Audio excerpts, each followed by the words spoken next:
it gets the important stuff. Yes, I think so. Okay, what do you think you should find out? He had me as a person he talked to, and I never talked with him.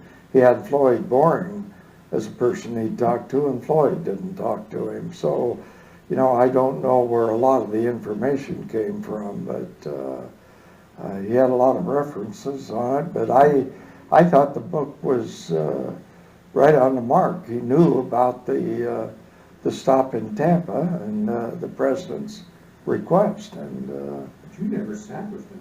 no, no, I don't know how he got a hold of that. And Floyd, he gave me a very full report for the book, and Floyd said he didn't talk with him. He doesn't know where the information came from. Yes, I think so. He had me as a person he talked to, and I never talked with him. He had Floyd Boring as a person he talked to, and Floyd didn't talk to him. So, you know, I don't know where a lot of the information came from, but he had a lot of references on it. But I thought the book was right on the mark. He knew about the stop in Tampa and the president's request, and But you never sat with him. no, no, I don't know how he got a hold of that.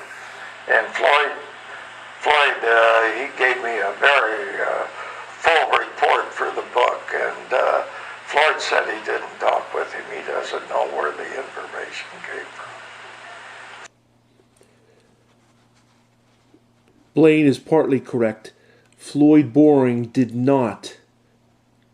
He was not interviewed by William Manchester, as the source notes reveal, and Floyd Boring was adamant to me he was never interviewed by Manchester, and Floyd Boring adamantly denied what was attributed to him in the book was even true. Floyd Boring said that was not true. President Kennedy never ordered the agents off the car. That whole Ivy League charlatans comment was bullshit. And what other bullshit is Gerald Blaine was interviewed for this book. He's lying now. Gerald S. Blaine was interviewed. He admitted to me in 2005 he was interviewed for the book. I wonder why he's denying it now.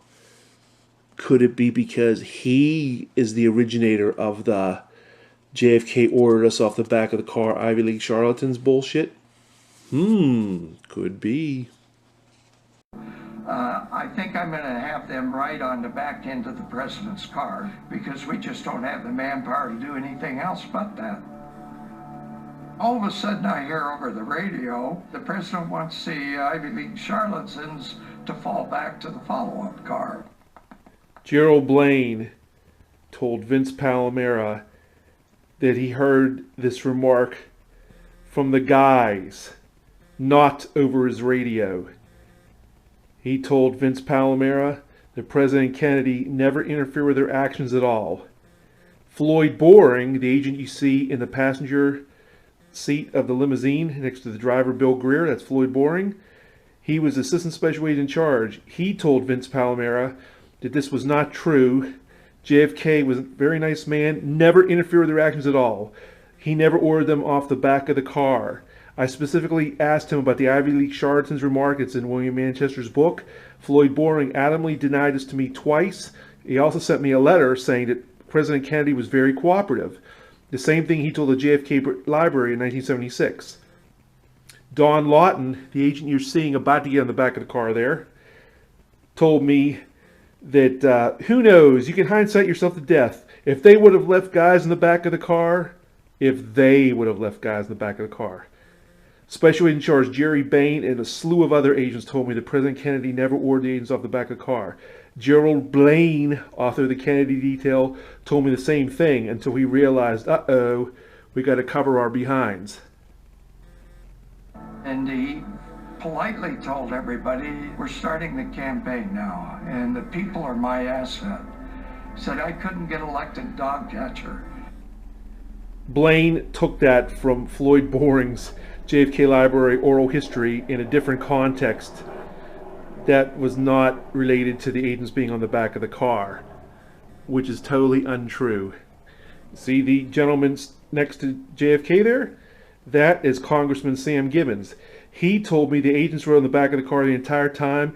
He heard no presidential order to remove the agents from the back of the car.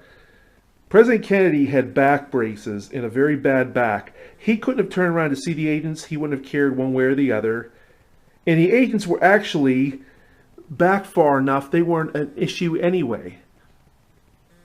If I didn't get out and greet the public, we all of a sudden understood, but it left a firm command to stay off the back of the car. That left a firm command to stay off the back of the car? Bull. Again, Gerald Blaine in 2004 told me that President Kennedy never interfered with their actions. In 2005, when I told him, where'd the Ivy League charlatans comment come from? He said, it came from the guys. I can't remember who told me. I can't remember. Now he's saying he heard loud and clear over his walkie-talkie. Yet Floyd Boring told me it's not true. Gerald Blaine was interviewed by William Manchester, something he is now denying. I feel strongly that Gerald Blaine is the source that's in Manchester's book of this Ivy League charlatans mythology. President Kennedy never ordered the agents off the back of the car. The president is also keen to give the crowds the best view possible, so asks the Secret Service agents not to stand on the back of the car. Basically, he didn't want to look like he was overprotected. So we had a shortage of agents, and then he emphasized it that he didn't want agents on the back of the car. This is total bull. Gerald Blaine spotting this total mythology, this total false crap. There's no other way to put it.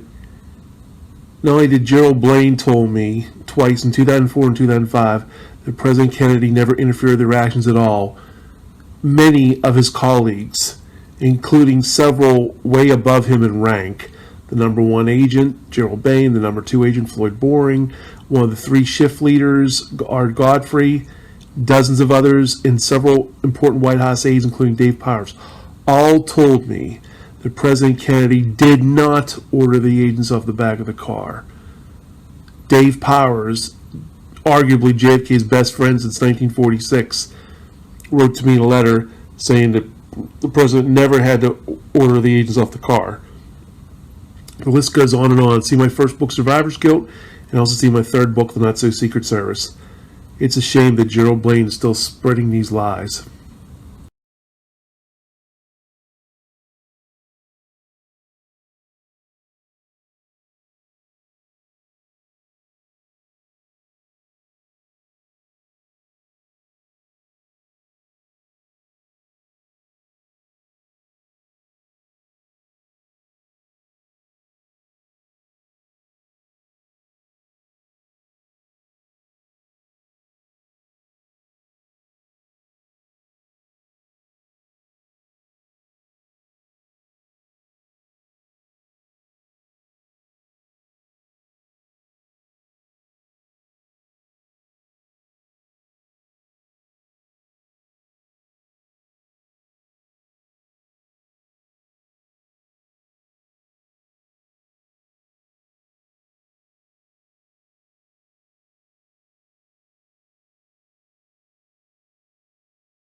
Did you have any occasion to speak to Mr. Manchester?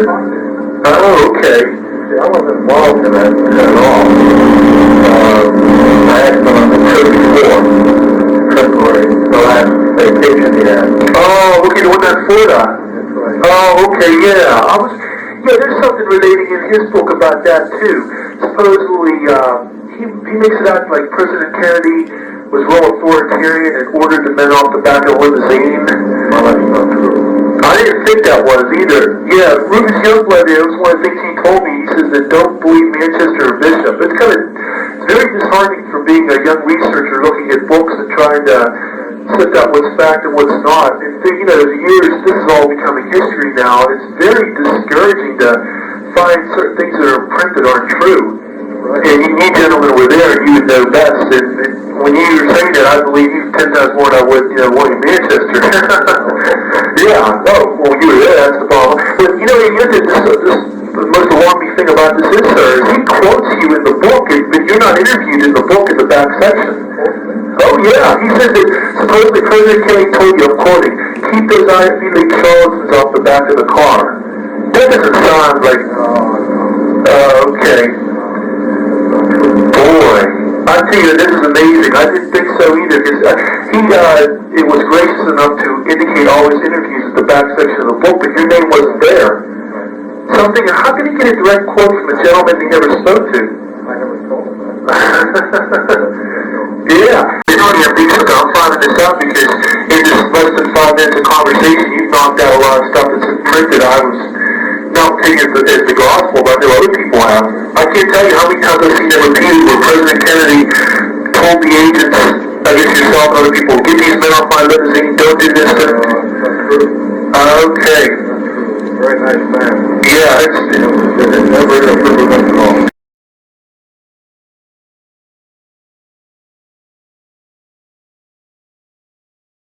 One of the other things I found out interestingly enough is there's no truth to this thing about supposedly Kennedy ordered the agents off the back of the limousine.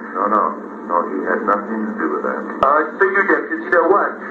William Manchester makes the claim that Floyd Boring was ordered by Kennedy, and I'm quoting what it says in the book, it says, keep those Ivy League charlatans off the back of my car. That is false. Yes, I found that out, and I talked to William Manchester, who lives in Connecticut, about that, and he got real defensive with me. He says, all those notes are under seal, and I'm not allowing anyone, especially yourself, to look at these rules. Who was this you were talking to? William Manchester. Oh, okay, I talked to William Manchester. He called me on the book. Yeah, that book is just filled with things. That is for the record of history, that is false because Jerry Bain knew him very well. You're getting back. I don't know anybody now. They're all gone. I've been retired so long that people came and asked me as retired. Okay, yeah. And Jerry Bain was a very good friend. Matter of fact, he was my boss at the White House. And Floyd Boring, he's still alive. Jerry Bain passed away last year, I believe. And Floyd Boring and JFK got along perfect. Yeah, I can't believe it. You know what I'm saying? The tremendous damage these books have done, because what happened was, after the Warren Commission, everybody was waiting, I guess, during the 60s for the Manchester and Bishop books. And when people read them, they figured, hey, it must be true, it's in print. And ever since that time, people have been using those as source books, if you notice the bibliographies. And unfortunately, I can't tell you how many times that those myths have been repeated about Secret Service tension with JFK and also the thing about the agents on the limo. And yeah, now I've got more confirmation on it. There has never been, in my history, any more rapport with the President of the United States other than possibly Harry S. Truman. Yeah, that's another one they said. Harry S. Truman was a jewel just like John F. Kennedy was. Yeah, they said the only thing that caused... I don't really have too much faith in that. No, it's bad. Oh, believe me, I'm not putting any stock into it. Just, read, you can't put a hell of a lot of stock. I'm finding that out. I tell you what, Sam, let's get that point. This is true. No, and I tell you what, I get people that argue with me about this. Oh, come on, Kennedy was one of the most tough to protect presidents. He always ordered the men off the back of the limo, and now I'm finding out that's not true. You know, because they say they make a big play about supposedly Ford. Kennedy was one of the easiest ones to ever protect, and this is why most, I would say 99% of the agents, and I'd even like to go 100, but I like to leave legally, like the lefty. Leave room for a higher score. Right. He was one of the best presidents ever to control. Oh, okay. He trusted every one of them. Boy, I think this is amazing. That I guess William Manchester got away with this at the time because he was such a highly touted journalist, and he had sort of that Kennedy authorization to do this book, and it just escalated from there. Exactly. Yes. With us is Vince Palomara, Secret Service expert and author Honest answers about the murder of President John F. Kennedy. A new look at the JFK assassination coming in March 2021. Vince, you have broken major parts of what happened around the Kennedy assassination. I spoke to the head of the White House detail, Gerald Blaine. I asked him, I've read these books, and supposedly President Kennedy ordered the agents off the back of the car. He cut me off because I don't remember Kennedy ever saying anything about not having agents on the back of the car. If you look at the newsreels, you'll see agents on there from time to time. I was floored, and I just couldn't believe this is the head of the White House detail. This wasn't just some buck private. Yeah, definitely. Take the one from Kennedy and say that he didn't want anybody on the back of the car. Yeah, definitely. Take the one from Kennedy and say that he didn't want anybody on the back of the car. Kennedy and say that he didn't want anybody on the back of the car. See, that's exactly what I was saying. The one more.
Well, I know that, but you're still, whatever. Who knows if they left guys on the back of the car and stuff. You never know. You're second guessing. You can hindsight yourself to death. You know what I mean? Well, I know that, but you're still, whatever. Who knows if they left guys on the back of the car and stuff. You never know. You're second guessing. You can hindsight yourself to death. This is the lead advanced agent for Dallas, Winston LAWSON. Keep in mind, the lead advanced agent for Dallas, Winston LAWSON. This is an amazing letter he wrote me in January 12th, 2004. I do not know of any standing orders for the agents to stay off the back of the car. After all, foothold and handholds were built into that particular vehicle. I am sure it would have been on a case-by-case basis depending on the event, intelligence, threats, etc. Keep in mind, ostensibly, officially, allegedly, there were no threats found in Dallas. Jerry Bain, a special agent in charge of the White House detail, as it was known then, Presidential Protective Division currently, would have been privy to that type of info more than I. See my other video where Bain adamantly denies that President Kennedy ever ordered the agents off the car. However, it never came to my attention as such. I am certain that agents were on the back on certain occasions. Again, I do not know of any standing orders for the agents to stay off the back of the car. However, it never came to my attention as such. This totally debunks the Kennedy detail. Here's the fateful Tampa motorcade of November 18th, 1963. This is Congressman Sam Gibbons. There's JFK, Senator Smathers, Agent Don Lawton, Agent Chuck Zaboral, Agent Floyd Boring, Agent Bill Greer. Let's focus on Congressman Gibbons. What did Congressman Gibbons have to say about the whole notion of JFK allegedly ordering the agents off the car in Tampa? Here's what he told me in this letter dated January 15th, 04, years before the Kennedy detail saw the light of day. I rode with Kennedy every time he rode. I heard no such order. As I remember it, the agents rode on the rear bumper all the way. Kennedy was very happy during his visit to Tampa. Sam Gibbons. This is an amazing letter from Dave Powers, arguably JFK's best friend for years and the former curator of the JFK Library. September 10th, 1993. Okay. Also, unless they were running along beside the limo, the Secret Service rode in a car behind the president, so no, they never had to be told to get off the limo. Also, unless they were running along beside the limo, the Secret Service rode in a car behind the president, so no, they never had to be told to get off the limo. That destroys the Kennedy detail right there. And the whole notion of the O'Donnell Powers staff notion, too. This is a fantastic book written by Helen O'Donnell called A Common Good, The Friendship of Robert F. Kennedy and Kenneth P. O'Donnell. There's Kenny O'Donnell. There's Helen O'Donnell, his daughter. This book, much of the material in this book has been gathered from the private tapes of my father, Kenneth P. O'Donnell. Okay, so she has her vivid memory in the private audio tapes of my father, Kenneth P. O'Donnell. When I wrote to her, really sweet lady, Dear Vince, thank you for your friend requesting your note, blah, blah, blah, blah. Suffice to say that you are correct. JFK did not order anybody off the car. He never interfered with my dad's direction on the Secret Service, and this is much backed up my dad's tapes. JFK did not order anybody off the car. He never interfered with my dad's direction on the Secret Service, and that is much backed up in my dad's tapes. I think and know from the tapes, Dallas always haunted him, meaning O'Donnell, because of the might-have-beens. But they involved the motorcade route. He constantly questioned his own decision to take the motorcade in that direction, but he never blamed the Secret Service. The important thing, JFK did not order anybody off the car. This is much backed up in my dad's tapes. Kenny O'Donnell, you've been vindicated. The Kennedy Detail, that book by Gerald Blaine, the Kennedy Detail has been thoroughly debunked. This is Assistant Special Agent in Charge number 3 Agent Roy Kellerman, ostensibly the agent in charge of the Texas trip. Ostensibly, but it was really Floyd Boring. Roy Kellerman died in March 1984. Here's his widow, who, by the way, passed away in 2006. This is what she said to me in 1997 in a letter. I spoke to her a couple times, too. Dear Mr. Palomera, the answer to your question is no. Roy did not say that JFK was difficult to protect. This is a man named Vince Palomera. Do you know him? I'm familiar with him. I don't know him. He says that, I guess, we'll talk about this, that he sent you a 22-page letter. I recall receiving a letter which I sent back to him. I didn't bother with it. You didn't talk to him ever? He called me and I said hello, but that was about it. Yeah, Clint Hill is claiming that he returned my letter and he didn't bother with it. Okay? Lisa McCubbin, the co-author of Gerald Blaine's book, The Kennedy Detail, claimed on Facebook that he threw it in the garbage. Perhaps the biggest contradiction of all is Gerald Blaine was quoting from the letter to me when I spoke to the gentleman on June 10th, 2005. So we got 3 different stories. Clint Hill's claiming here that he returned it to me. He did not return it to me. I received his signed receipt that he received it. He did not return it. Lisa McCubbin is claiming that he threw it away without reading it. And the evidence that indicts them the most is Gerald Blaine quoted from the letter to me, again, on June 10th, 2005. And this man's name is Vince Palomera. He's a citizen who has taken it on his own to become an expert. He's from Pennsylvania, and I don't know him. I've never talked to him. I've just seen it on the web. and he is, I believe he's a graduate of Duquesne University. So let's watch this and I'll get your reaction to it. Hi, this is Vince Palomera, the self-described Secret Service expert that Jerry Blaine accuses me of without naming me, okay? Back with my obsession about the Kennedy detail. I gotta read this. This is rich. Page 287. This is what Blaine's claiming Riley said. Riley turned to Jerry Blaine, and Jerry, since you were in the lead car, did you ever hear this over your radio as well? Yes, sir, I did. I heard exactly what Floyd just told you. The thing about this is the whole thing about the Ivy League charlatans thing. Jerry Blaine told me the Ivy League charlatans thing came from the guys. I can't remember who said it. Boy, his memory got real good 5 years later, because now he's claiming he heard it over the radio, Floyd Boring, okay? Just unbelievable. It's just amazing to me, you know?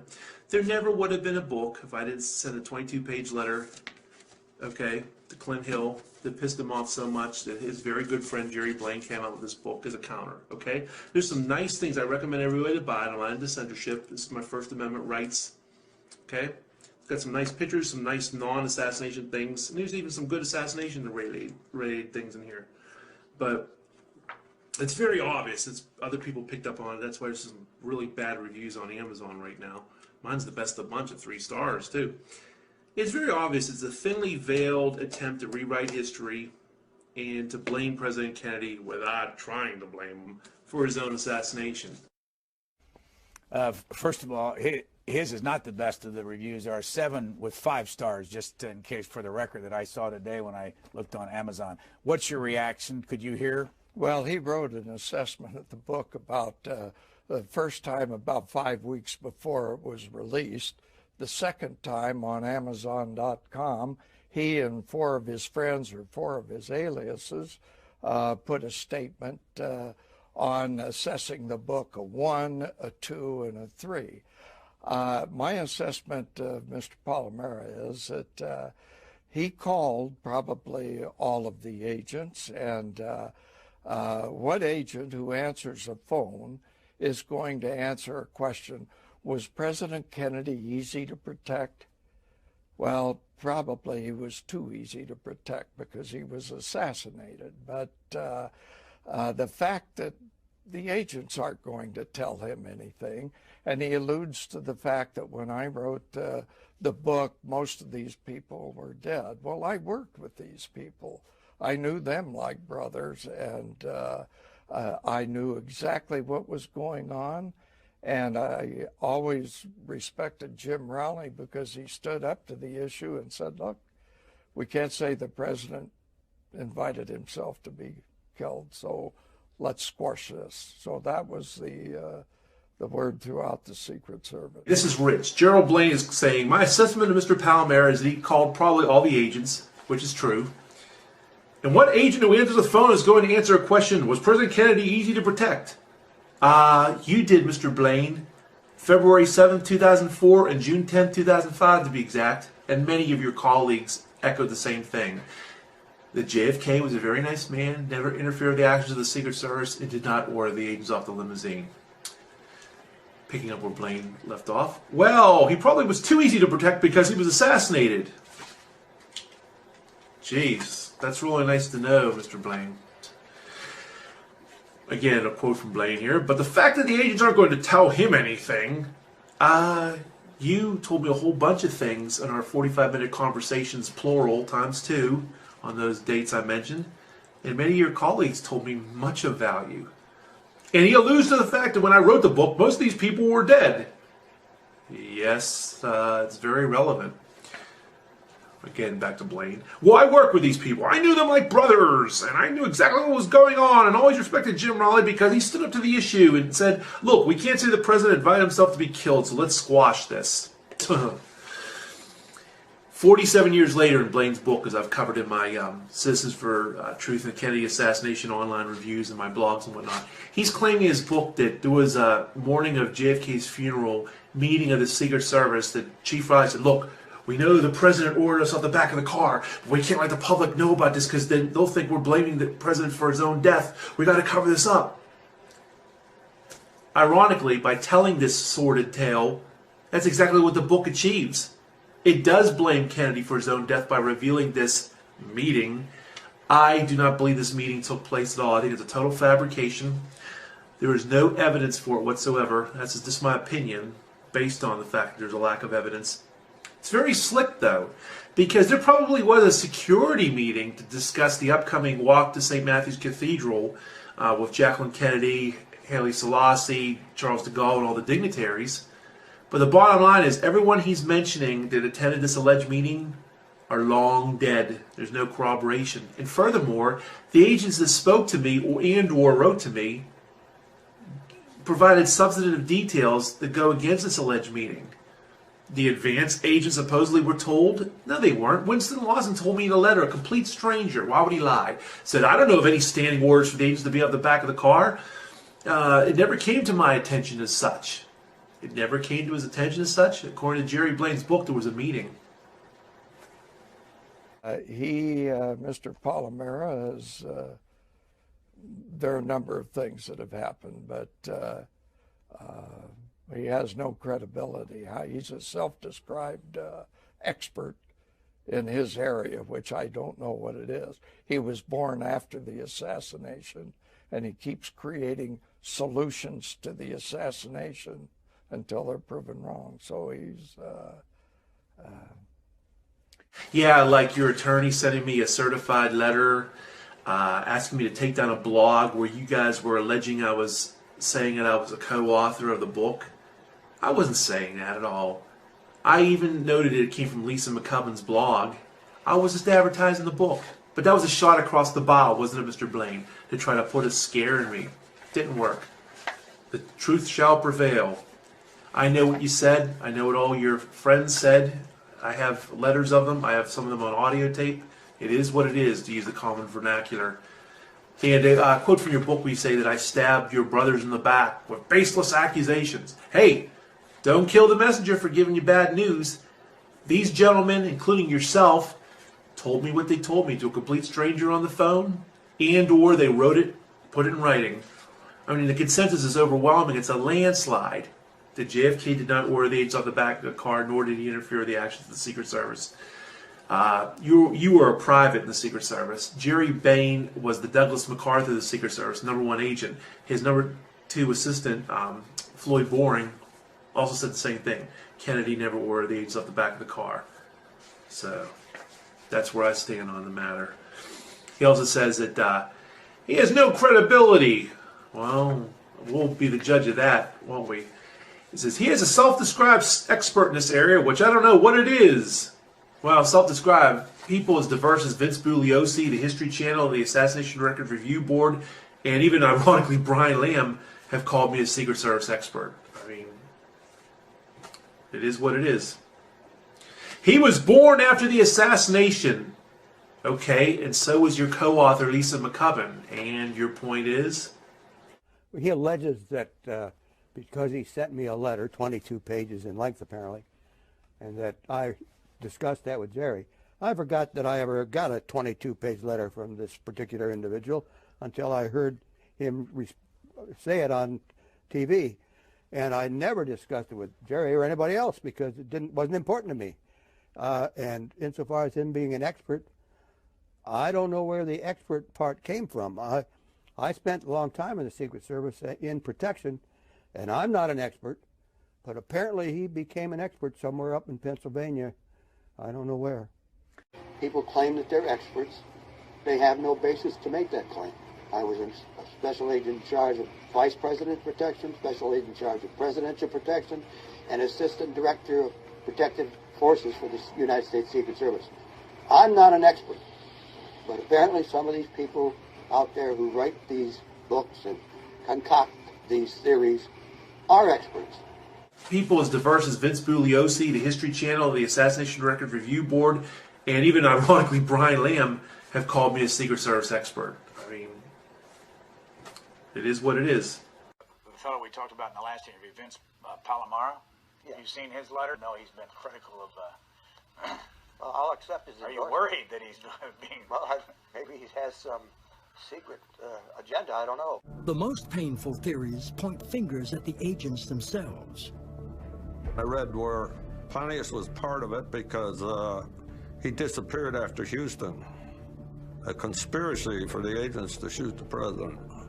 I mean, this is off the wall. The Zapruder film, when the Zapruder film is run at normal speed, another theme that Palomero throws out is that Bill Greer stopped the car. When it's run at its normal speed, you'll notice the car absolutely does not stop at all. This happened in less than 6 seconds after the president was hit in the throat and moving along. Then all of a sudden everybody broke down the Zapruder film to frame by frame, slowed it down, and they created a myth to almost every frame of what was going on. And you'll notice too that when Mrs. Kennedy comes over after the first shot, she is directly in front of the president's face. And people have accused Bill Greer of pulling a gun out and shooting the president. He'd have had to shoot through the Conleys and he'd have had to shoot Mrs. Kennedy. And the same thing holds for anybody on the grassy knoll. Had they fired, they'd have probably injured Mrs. Kennedy in it too. These are the myths that come about. People create a myth or a theory, but they forget all the other facts that are going on. Okay, Jerry Blaine saying, when the Zapruder film was run at normal speed, another theme that Palomero throws out is that Bill Greer stopped the car. When it's run at normal speed, you will notice the car absolutely does not stop at all. Well, a couple things I have to say about that. Close to 60 witnesses, including 7 Secret Service agents and Jacqueline Kennedy, said the car either slowed down or stopped. Don't kill the messenger for giving the bad news. All these men and women said what they said, wrote what they wrote. Okay, they were all eyewitnesses. They were there, Jerry. You weren't. You were in Austin, okay? They said the car slowed down and stopped, or just slowed down. Not that they all said it stopped. And as far as it not showing in the Zapruder film, well, Louis Alvarez and other people studied the film, and actually you could see the car slow down. And the major issue is a lot of people think the Zapruder film was tampered with. I don't mean the crazy theories where it was a total cartoon nonsense like that, but frames were removed. All those witnesses, and now the Zapruder film doesn't show a dramatic slowdown like all those witnesses claimed there were. No one's buying it. Who had access to the Zapruder film? Who owned it at first? The Secret Service. Says it all.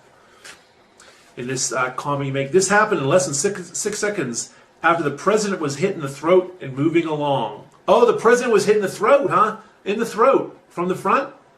What's the deal with that? You know what it is? I don't know. You guys just can't get your story straight. You can't get your facts straight. At least if you guys are going to counter someone on the other side like me, be well prepared. That's embarrassing. Well, good luck making your money off the man that you were sworn to protect. Have a nice day. The most painful theories point fingers at the agents themselves. I read where Pontius was part of it because he disappeared after Houston. A conspiracy for the agents to shoot the president. I mean, this is off the wall.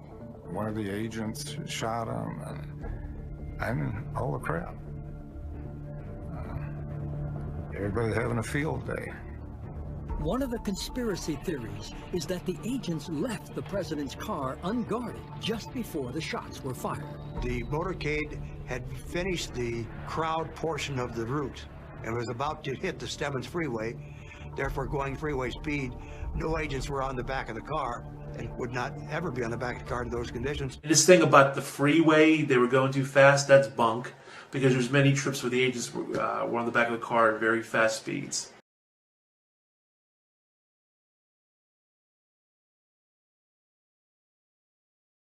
Well, he can tell you what he wants done, and he can tell you certain things, but that doesn't mean you have to do it. And what we used to do was always agree with the president, and then we do what we thought was best anyway.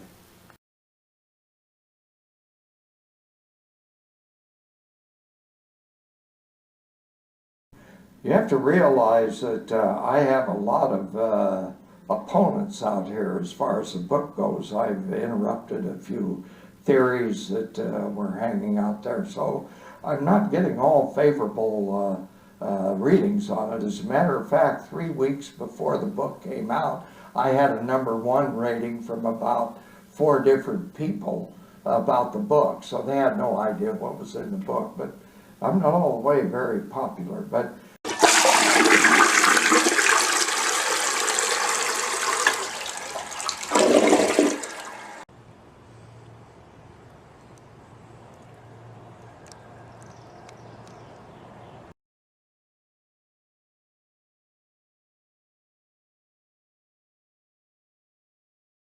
I think what helps more than anything is to let the people know from the agent's perspective. And we realized that we weren't violating the Secret Service code. We were violating our fellow agents who had passed on, and that's what we wanted to bring out.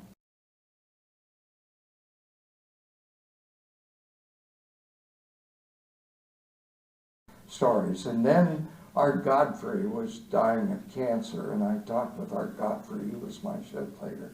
He gave its blessings, and then we were going down this Elm Street with my door open. I heard at least 2 shots. It appears as though something has happened in the motorcade route. Something, I repeat, has happened in the motorcade route. I saw Youngblood jump in the back seat with the vice president. It turned out he had jumped on the vice president and pushed him down to the seat and floorboard as much as he could to, get him below the level of the car so that he'd be more protected. Of course, I'd already heard the 3rd shot, and when I first looked out to the right, I saw people dropping to the ground up on this grassy knoll there, and the sound came from the right, and I just assumed that that's where the shooting was taking place from that location. Leapt into history that day, but he could not get there fast enough. When I got up on the car, Mrs. Kennedy then came up on the trunk. I got a hold of her and put her in the back seat.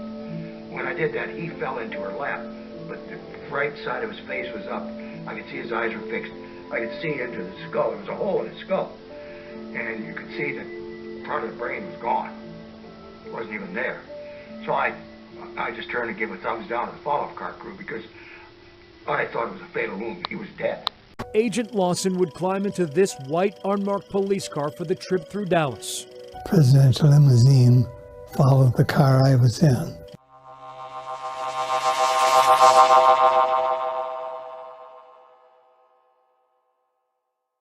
The president's car is now turning onto Elm Street. The president's limousine enters Dealey Plaza right in front of the school book depository. The main crowds were about God. Suddenly, a distinct crack fills the air. It was rifle shots, yes. It appears as though something has happened in the motorcade route. Something, I repeat, has happened in the motorcade route. I jumped out of the car and went back to his car. Win Lawson would be the first person who burst through the doors at Parkland. The president was hit in the head. Agent Lawson returns to the president's limo with 2 stretchers and witnesses the grisly scene. Someone put a suit coat over his head. Win helps lift the gravely wounded president out of the back seat. And then we were able to get him out, put him on a gurney. Win stands shoulder to shoulder with the First Lady as they watch doctors and nurses try frantically to save her 46-year-old husband's life in Trauma Room 1. He really didn't do an awful lot. There was an awful lot they could do. This part of his head right here. This part of his head right here. Last Monday marked the 30th anniversary of the assassination of President John F. Kennedy. Next, we take you to the campus of Southern Methodist University for a conference on what journalists remember of that fateful day. Panels include journalists who were in Dallas on November 22nd, 1963, as they discuss efforts by radio, television, and newspapers to stay on top of the story. Before this thing developed, the Kennedy arrival, we assigned responsibilities to certain photographers. I personally had the president as my responsibility while he was in Dallas. We had, of course, other people that certain locations. I was to get the arrival at Love Field and the parade and the luncheon. Those were my responsibility, and it is important that the president's pictures were my responsibility. So at Love, everything went fine, up to the point that the whole day became great frustration for a photographic person. First thing, parades were usually handled with a flatbed truck for pool and certain selected photographic personnel to ride in front of the presidential car on presidential parades. That was canceled at the last minute. We were put in Chevrolet convertibles to ride several cars back. I think we were about 6 cars, Bob Jackson and I, and a couple other boys were in this parade. And that put us totally out of the picture. It's scattered. I think you were one of the people who was somewhat annoyed in the position that the press car was put in so far in the back. Oh, quite. I was disappointed because it was customary. It had been customary in the past to put a flatbed truck in front of the president for a more or less pooled and selected newsmen. And Bob and I had been selected among other people. But at the last minute, they decided not to have that truck in case they wanted to get out fast. Figured it might be in the way. Right. Do you remember who selected? Who did the No, selection? I surely don't. I imagine it was one of the Secret Service people. This is approximately where the car was in this position when I heard the first shot. And when I heard the first shot fired, I turned to my left and looked up at the building. I knew it came from over my head and from that building. And then I turned back around, and there was 2 shots rapidly, and I saw that Kennedy was hit. And there was more time between the first and second shot? Oh, yes. The first shot, and there was a pause, and then there was bam, bam. Make a decision, and I saw the president grab his neck. And then by that time, there was 2 falling shots, just like a pow, pow. There was 2 falling shots, just like a pow, pow. You hear all the stories about how many shots there were. Bang, bang, bang. And they bang, bang, bang. And they bang, bang, bang. And they bang, bang, bang. Mr. Bowers, how many shots did you hear? There were 3 shots, and these were spaced with 1 shot, then a pause, and then 2 shots in very close order, such as perhaps... Bowers, how many shots did you hear? There were 3 shots, and these were spaced with 1 shot, then a pause, and then 2 shots in very close order, such as perhaps almost on top of each other, while there was some pause between the first and the second shots. Did you tell that to the Dallas police? Yes, I told this to the police, and then also told it to the FBI, and also I had a discussion 2 or 3 days later with them concerning this, and they made no comment other than the fact that when I stated I felt like the second and third shots could not have been fired from the same rifle, they reminded me that I wasn't an expert, and I had to agree.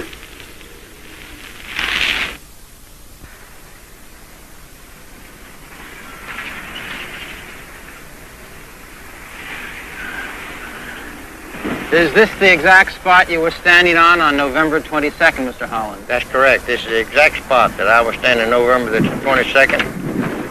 As an eyewitness interview with a Mrs. Jean Hill. Here is the interview.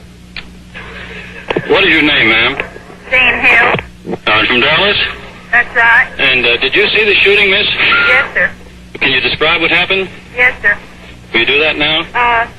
they were driving along, and we were the only people in this area on our side, and the shots came from directly across the street from us.